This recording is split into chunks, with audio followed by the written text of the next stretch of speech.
ഇന്നലെ നമ്മളൊരു pre workout ഉണ്ടാക്കി വെറും 5 നാച്ചുറൽ ഇൻഗ്രീഡിയൻസ് വെച്ച്. ഇത് ബഡ്ജറ്റ് ഫ്രണ്ട്ലി ആണ്, സേഫ് ആണ്, മാത്രമല്ല ഇതിൻ്റെ സാധനങ്ങൾക്ക് വേറെ എങ്ങോട്ട് ഓടേണ്ട ആവശ്യം വരത്തില്ല, നിങ്ങളുടെ വീട്ടിൽ തന്നെയൊക്കെയുള്ള സാധനങ്ങളാണ്.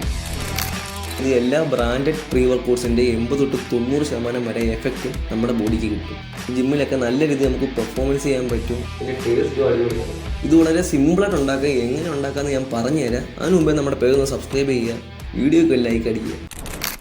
ഒരു നല്ല പ്രീ വർക്കൗട്ട് ബ്രാൻഡ് തപ്പി ഇറങ്ങിയവർക്കറിയാം എൻ്റെ വില എത്ര ആവുന്നു. ഏകദേശം ഇനിയിപ്പം സൈക്കോട്ടിക് ആയാലും റാത്തായാലും ഏത് ബ്രാൻഡ് എടുത്താലും C4 ആയാൽ തന്നെ ഏകദേശം 1500, 2000, 5000 ആ റേഞ്ചൊക്കെ വില പോകുന്നത്. ഒരു പ്രീ വർക്കൗട്ട് എടുക്കണമെന്ന് തോന്നി ഞാൻ ഓൺലൈനിൽ തപ്പിയപ്പോൾ എനിക്ക് 7000 തൊട്ട് 10000 അതിലും മണ്ടയൊക്കെ വില കാണിച്ച പ്രീ വർക്കൗട്ട്സ് ഉണ്ട്.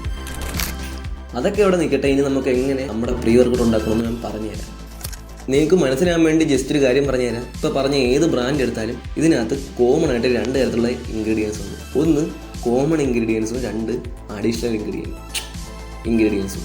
കുറച്ച് കോമൺ ഇൻഗ്രീഡിയൻസ് ആണ് ഈ കഫീന്, ബീറ്റ ആലനിന്, അതുപോലെ സിട്രിൻ, മാലേറ്റ്, ക്രിയേറ്റിന്, ഇതൊക്കെ. ഇത് ഞാനിവിടെ പറയാൻ കാരണം നമ്മുടെ കയ്യിൽ കോമൺ ഇൻഗ്രീഡിയൻസ് ഉണ്ടെങ്കിൽ നമ്മൾ ഉണ്ടാക്കാൻ പോകുന്ന പ്രീ വർക്കൗട്ട് നമുക്ക് ബൂസ്റ്റ് ചെയ്യാൻ പറ്റും.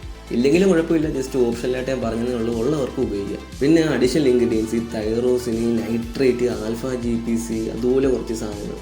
ഇത് അവൈലബിലിറ്റി ഉണ്ട്, പക്ഷേ കോമൻ്റ് അത്രയും ഇല്ല. പക്ഷേ അഡീഷണലിൻ്റെ ആവശ്യം നമ്മൾ ഉണ്ടാക്കാൻ പോകുന്നതിനകത്ത് വരുന്നില്ല. നമ്മൾ ഉണ്ടാക്കാൻ പോകുന്ന പ്രീ വർക്കൗട്ടിൽ ഉള്ളവർക്ക് ഉപയോഗിക്കാം, കുഴപ്പമില്ല. ഇത്രയും കൂടെ ബൂസ്റ്റ്. ഇതൊക്കെ ജസ്റ്റ് പറഞ്ഞാൽ നിങ്ങൾക്ക് പ്രീ വർക്കൗട്ടിനെ പറ്റി ഒരു ഐഡിയ കിട്ടാനാണ്. ഇനി എന്തൊക്കെയാണ് നമ്മുടെ ഇൻഗ്രീഡിയൻസ് എന്ന് നമുക്ക് നോക്കാം. ആദ്യത്തത് കോഫി. ഇതാണ് നമ്മുടെ കഫീൻ ബേസ്. ഞാനിവിടെ ഉപയോഗിച്ചേക്കുന്ന കോഫിയുടെ ബ്ലെൻഡ് ഒന്നുമല്ല, ഇൻഗ്രീഡിയൻറ്റ് കോഫി തന്നെയാണ്. അടുത്തത് നാച്ചുറൽ നൈട്രേറ്റ്സിൻ്റെ ഉറവിടമായ ബീട്രൂട്ട്.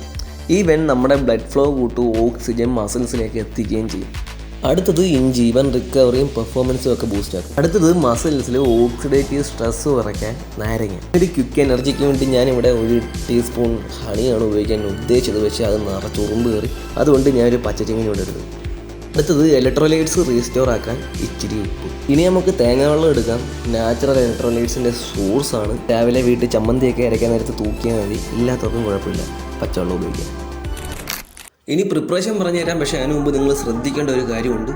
കോഫിയുടെ ഡോസ്. ഒരേ ഡോസിൽ കോഫി ഇല്ലെങ്കിലും കഫേൻ ടോളറൻസ് വിടാം. എന്ന് വെച്ചാൽ നിങ്ങൾക്ക് ആ സെയിം എഫക്റ്റ് കിട്ടണമെങ്കിൽ നിങ്ങൾ ഡോസ് കൂട്ടി എടുക്കേണ്ടി വരും. പ്രശ്നമൊന്നുമില്ല, അതിനും സൊല്യൂഷനുണ്ട്. ഒന്നാമത്തത്, നിങ്ങൾ ഹൈ ഇൻറ്റൻസിറ്റി വർക്കൗട്ട് ചെയ്യുമ്പോൾ കോഫിയുടെ ഡോസ് ഫുൾ ഡോസിൽ എടുക്കാം. പിന്നെ ലോ ഇൻറ്റൻസിറ്റി വർക്കൗട്ട് ചെയ്യുമ്പോൾ അത് വേണമെങ്കിൽ 1/2 ടീസ്പൂണായിട്ട് കുറയ്ക്കാം. രണ്ടാമത്തത് കഫേൻ സൈക്കിൾ അടിക്കാം. എന്ന് വെച്ചാൽ നിങ്ങൾക്ക് ആഴ്ചയിൽ 3-4 ദിവസം കോഫി ഓണാക്കിയിട്ട്, എന്ന് വെച്ചാൽ നിങ്ങൾക്ക് കോഫി ആഴ്ച 3-4 ദിവസം ഉപയോഗിച്ചിട്ട് ബാക്കി ദിവസം ഓഫാക്കാം. എന്ന് വെച്ചാൽ ഉപയോഗിക്കാതിരിക്കുക. ആദ്യം കോഫി റെഡിയാക്കണം. അതിന് വേണ്ടി 250 മില്ലി വെള്ളത്തിൽ 3 ഗ്രാം കോഫി പൗഡർ ഇടുക, തിളപ്പിക്കുക. അടുത്തത് ചൊവ്വാന്നിരിക്കുന്ന ബീട്രൂട്ട് ജ്യൂസ്. നമുക്കൊരു 1/2 കപ്പ് മതി. ഒരു ഇടത്തരം ബീട്രൂട്ട് എടുത്ത് മിക്സിയിലിട്ട് അടിക്കുമ്പോൾ അത്രയും കിട്ടും. നിങ്ങൾക്ക് ബീട്രൂട്ടിൻ്റെ ജ്യൂസ് എടുക്കാൻ പാടാണെങ്കിൽ ബീട്രൂട്ടിൻ്റെ പൗഡർ കിട്ടും മാർക്കറ്റിലൊക്കെ, അത് 1 ടീസ്പൂൺ ഇട്ടാലും മതി.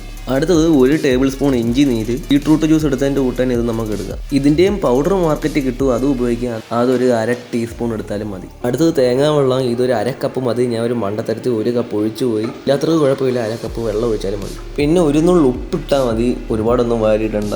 അടുത്തത് 1 ടേബിൾ സ്പൂൺ ലെമൺ. പിന്നെ അത് കഴിഞ്ഞ് ഹണി ഉള്ളവർക്ക് ഹണി എടുക്കാം. എൻ്റെ കയ്യിൽ ഇപ്പോൾ ഇല്ലാത്തതുകൊണ്ട് ഞാൻ ബനാന എടുക്കുവാണ്. ഇനി എല്ലാം കൂടി ഇളക്കുന്നതിന് മുമ്പ് ചെറിയൊരു പണിയും കൂടെ ഉണ്ട്. 1 നുള്ളും മഞ്ഞപ്പൊടിയും കൂടെ ഇടുവാണ്, യൂസ്ഫുൾ ആവും. ഇത് ഞാൻ ജിമ്മിൽ പോകുന്ന ഏകദേശം ഒരു 45 മിനിറ്റ് മുമ്പാണ് എടുക്കുന്നത്. എൻ്റെ കയ്യിൽ അഡീഷണലായിട്ട് ക്രിയാറ്റിനും എൽ-ആർജിനും ഉണ്ടായിരുന്നു. അപ്പോൾ ക്രിയാറ്റിനും എടുത്തു, എൽ-ആർജിനും എടുത്തു. പിന്നെ ഇതിൻ്റെ ടേസ്റ്റ് പറയുകയാണെങ്കിൽ വലിയ സീനൊന്നുമില്ല. ഒരു ബീട്രൂട്ടിൻ്റെ ടേസ്റ്റ് ഫ്രണ്ടിൽ ഇപ്പോൾ ഉണ്ടായിരുന്നു. പിന്നെ ഒരു തേങ്ങാവെള്ളം ഇത്തിരി കൂടുതലെടുത്ത് അതിൻ്റെ ഒരു ക്വാണ്ടിറ്റിയുടെ ഒരു ഫീൽ ഉള്ളായിരുന്നു. വേറെ ഒരു സീനും ഇല്ല, അടിപൊളിയായിരുന്നു. പിന്നെ ഞാൻ ആ ബനാന എടുത്തിട്ട് ഒരു 45 മിനിറ്റ് കഴിഞ്ഞ് നേരെ ജിമ്മിലോട്ട് പോയി. ചുമ്മാ പറയുകയല്ല, നല്ല രീതിയിലുള്ള പെർഫോമൻസും കിട്ടി, നല്ല രീതിയിലുള്ള പമ്പ് കിട്ടി. എനർജി ലെവലൊക്കെ ഒരു പടി മുന്നിലായിരുന്നു. നിങ്ങൾ എന്തൊക്കെയായാലും ട്രൈ ചെയ്തിട്ട് താഴെ കമൻറ്റിൽ പറയുക. സോ ഇത്രയൊക്കെ ഉള്ളൂ. എല്ലാവർക്കും യൂസ്ഫുൾ ആയെന്ന് വിചാരിക്കുന്നു. മാക്സിമം എല്ലാവരും നമ്മളൊന്ന് സപ്പോർട്ട് ചെയ്യുക. പിന്നെ എന്തെങ്കിലും സംശയ കാര്യങ്ങളുണ്ടെങ്കിൽ കമൻറ്റിൽ അറിയിക്കുക. ഞാൻ എല്ലാത്തിനും റിപ്ലൈ ചെയ്യാൻ ശ്രമിക്കാം. ആദ്യം പറഞ്ഞാൽ എല്ലാവരും നമ്മുടെ വീഡിയോക്ക് ലൈക്ക് അടിക്കുക. പിന്നെ നമ്മുടെ പേജ് ഒന്ന് സബ്സ്ക്രൈബ് ചെയ്യുക.